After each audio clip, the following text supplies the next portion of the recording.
हमारा मन इस दुनिया का सबसे पावरफुल हथियार है। हमारे जीवन के प्रत्येक घटना के साथ सिर्फ और सिर्फ हमारा मन जुड़ा होता है। इस दुनिया में जितने भी ज्ञानी हुए, जितने भी सक्सेसफुल लोग बने, सिर्फ और सिर्फ अपने मन की शक्ति के कारण ही बने। लेकिन हम में से बहुत से लोग क्यों इन शक्तियों को समझ नहीं पाते हैं? बुद्ध कहते हैं, हम भी इंसान हैं, आप भी इंसान हैं। हमारे अंदर, आपके अंदर, सबके अंदर समान शक्ति है। लेकिन क्यों हम उसे समझ नहीं पाते हैं? जो इन शक्तियों को समझ गया वह ज्ञानी बन गया।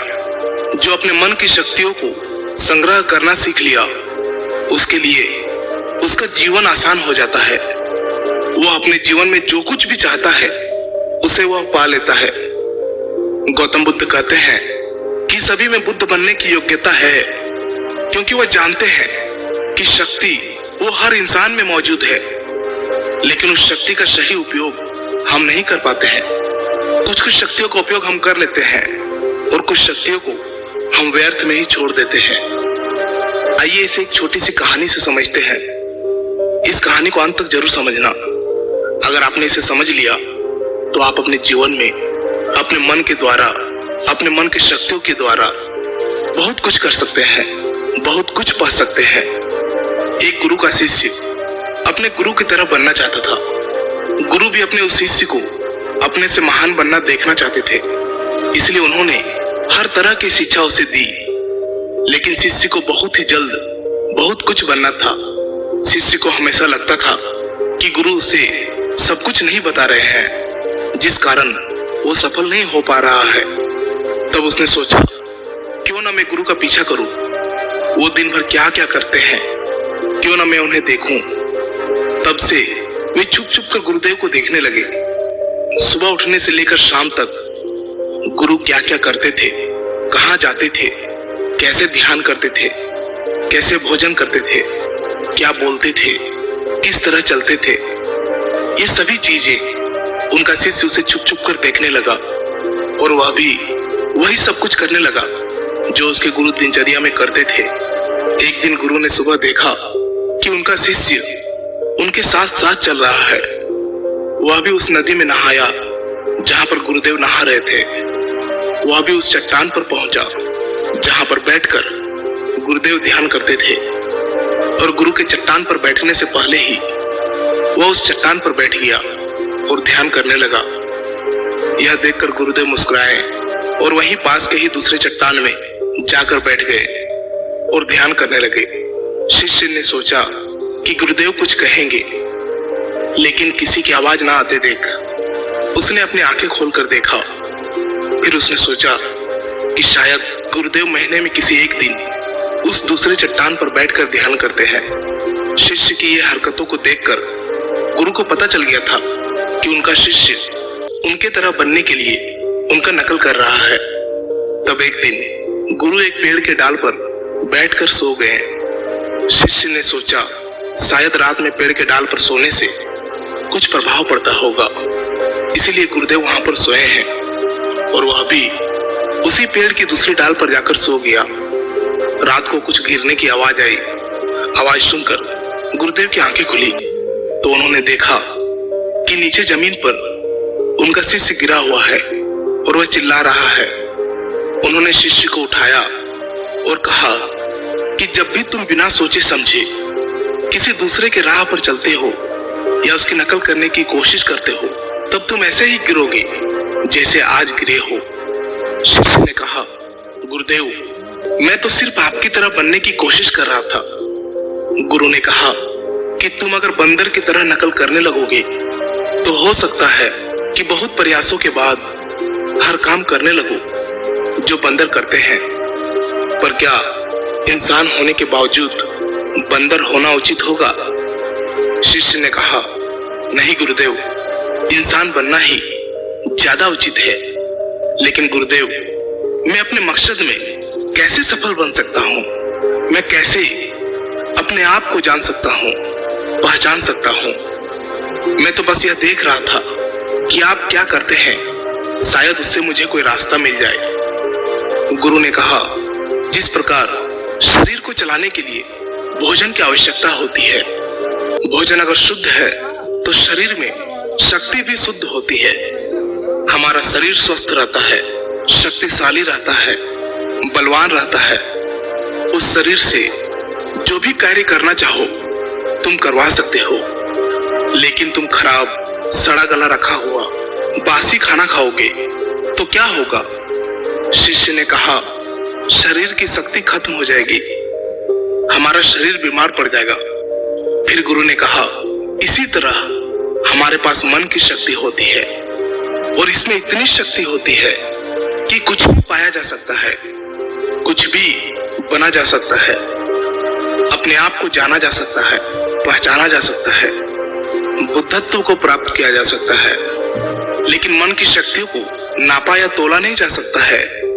शिष्य ने कहा, आप तो ज्ञानी हैं, ध्यानी हैं, इसलिए आपके पास मन की शक्तियां हैं जिनका उपयोग आप कर सकते हैं। लेकिन हम उपयोग करते हैं तो कुछ भी नहीं होता। गुरु ने कहा, शक्ति तो तुम्हारे पास भी है और उतनी ही है जितनी मेरे पास है या किसी और के पास है। तो गुरुदेव, फिर हम सभी लोग कामयाब क्यों नहीं होते? हमारे जैसे बहुत से लोग हमेशा असफल होते रहते हैं, ऐसा क्यों? गुरु ने कहा, क्योंकि मन की शक्तियों का हम सही तरीके से उपयोग नहीं कर पाते हैं, बल्कि मन की शक्तियां हमारा उपयोग कर लेती है। शिष्य ने कहा, क्या आप मेरे मन की शक्तियां दिखा सकते हैं? क्योंकि मैं इसे समझ नहीं पा रहा हूँ। गुरुदेव बोले, हाँ बिल्कुल, मैं बिल्कुल दिखा सकता हूँ, पर इसके लिए तुम्हें मेरा एक काम करना होगा। क्या तुम कर सकोगे? शिष्य ने कहा, हाँ अवश्य करूंगा। मुझे क्या करना है? गुरु ने कहा, ज्यादा कुछ नहीं करना है, बस इतना ही करना है कि जितने भी विचार तुम्हारे मन में आए उन विचारों को एक एक लकड़ी के समान समझना है। एक काम करना होगा। क्या तुम कर सकोगे?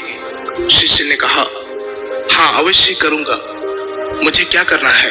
गुरु ने कहा, ज्यादा कुछ नहीं करना है, बस इतना ही करना है कि जितने भी विचार तुम्हारे मन में आए उन विचारों को एक एक लकड़ी के समान समझना है और उन लकड़ियों को उठाकर उस झोपड़ी पर रखते जाना है। और ये तुम्हें पूरे 1 महीने के लिए करना होगा। ध्यान रहे, एक विचार के लिए एक लकड़ी का होना आवश्यक है। जैसे कोई भी विचार से कोई लकड़ी छूट ना जाए। एक काम और करना, अपने उस विचारों को जो तुम्हें ज्ञान और ध्यान प्राप्त करने के लिए आए, उन विचारों की लकड़ियों को तुम्हें उन झोपड़ियों के बाहर रखना होगा।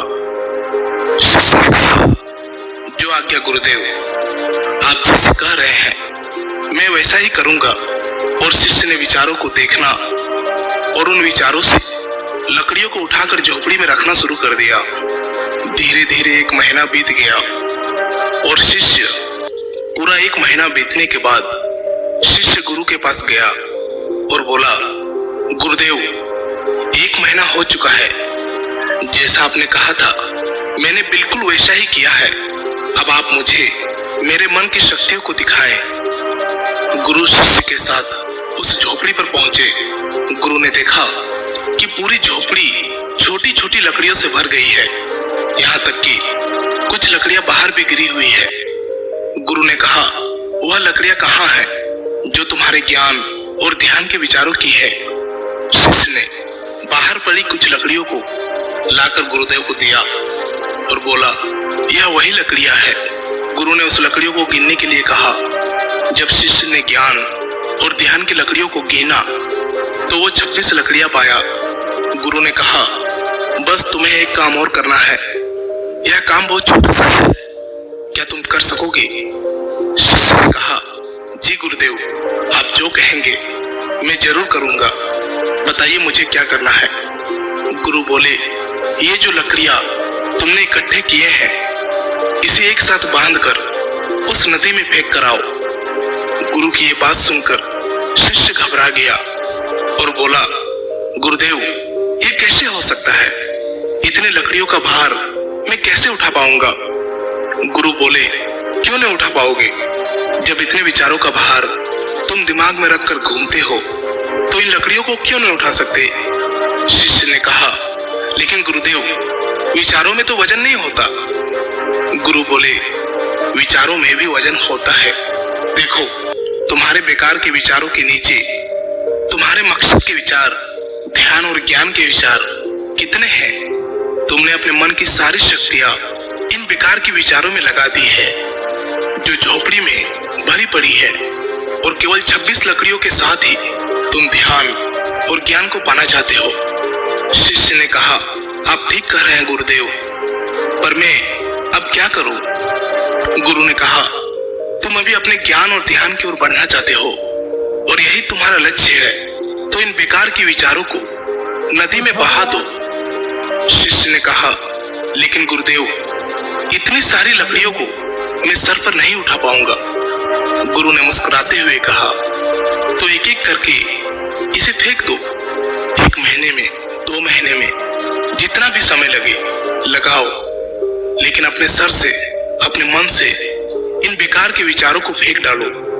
याद रहे, एक विचार छूटने पर नदी में सिर्फ एक ही लकड़ी फेंकना है। शिष्य ने जिन लकड़ियों को 1 महीना में इकट्ठा कर लिया था, उसे फेंकने में 3 साल लग गए। एक विचार छोड़ने पर वह एक लकड़ी नदी में फेंक देता। अब उसके पास केवल 26 लकड़ियां ही बची थी, जो उसके ध्यान और ज्ञान की थी। उसके पूरे मन की शक्ति ध्यान और ज्ञान पर लगी हुई थी। कोई भी बेकार के विचार उसके मन में नहीं था। एक दिन ध्यान करते हुए वह उठा और गुरुदेव के पास गया और कहा, गुरुदेव, ऐसा लगता है कि मैं कहीं अटक गया हूँ और मैं आगे नहीं जा पा रहा हूँ। गुरु ने कहा, उन 26 लकड़ियों को छोड़ने का समय हो गया है, छोड़ दो उन्हें। शिष्य ने उन 26 लकड़ियों को छोड़ने में 1 साल लगा दिया, और जब उसने आखिरी लकड़ी को नदी में डाला, तब वो वही नदी के किनारे बैठ गया और बैठा ही रहा। गुरु ने अपने शिष्य को नदी के किनारे ढूंढते हुए वहां पहुंचे। गुरु शिष्य को देखकर वह जान गए कि वह संपूर्ण शक्ति में खेल रहा है। शिष्य ने गुरु की ओर देखा और दोनों ही एक दूसरे की ओर देखते हुए बिना कुछ कहे वापस चले गए। हमें भी अपने जीवन में मन की शक्तियों का उपयोग करना सीखना चाहिए। अगर हमने ऐसा कर लिया तो हम जीवन में वो सभी असंभव काम, जो कुछ भी हम पाना चाहते हैं, हम उसे पा सकते हैं। हमारी शक्ति हजारों लाखों विचारों के रूप में हमारे मन में बिखरी पड़ी है। इसमें कुछ अच्छे विचार भी है, कुछ बुरे विचार भी है। बस हमें अपने अच्छे विचारों को पकड़ना है। अगर हम अच्छे विचारों को नहीं पकड़ेंगे तो बुरे विचार तुरंत ही हमारे पर असर डालने लगेगा और हम नकारात्मकता की ओर, नेगेटिव एनवायरनमेंट की ओर बढ़ते चले जाएंगे। इसलिए भगवान बुद्ध बोलते हैं कि जब भी आपके मन में अच्छे विचार आए, उसे तुरंत पकड़े, उन विचारों पर तुरंत काम करना प्रारंभ कर दे। मन की शक्तियों का उपयोग करना बहुत ही सरल है। बस आपको उतना ही करना है जो आपको सबसे ज्यादा सटीक लगे। लेकिन हम एक काम के साथ हजारों कामों को करने लगते हैं और उसी में हम डिस्ट्रैक्ट भी हो जाते हैं, हम विचलित भी हो जाते हैं, और इस वजह से हमारे मन की सारी शक्तियां बिखर जाती है। इसीलिए आप किस काम के लिए बने हैं उसे समझे। भगवान आपको जिस काम के लिए बनाया है, वैसे विचार आपके मन में बार बार आएंगे। बस जरूरत है आपको उसे पकड़ने की, आपको उसे समझने की, उसे सही दिशा निर्देश देने की। दोस्तों, इस कहानी से आपने क्या समझा? अपने विचारों को, अपनी भावनाओं को एक कमेंट के माध्यम से जरूर बताएं। क्या पता आपके एक कमेंट से किसी का जीवन बदल जाए। धन्यवाद।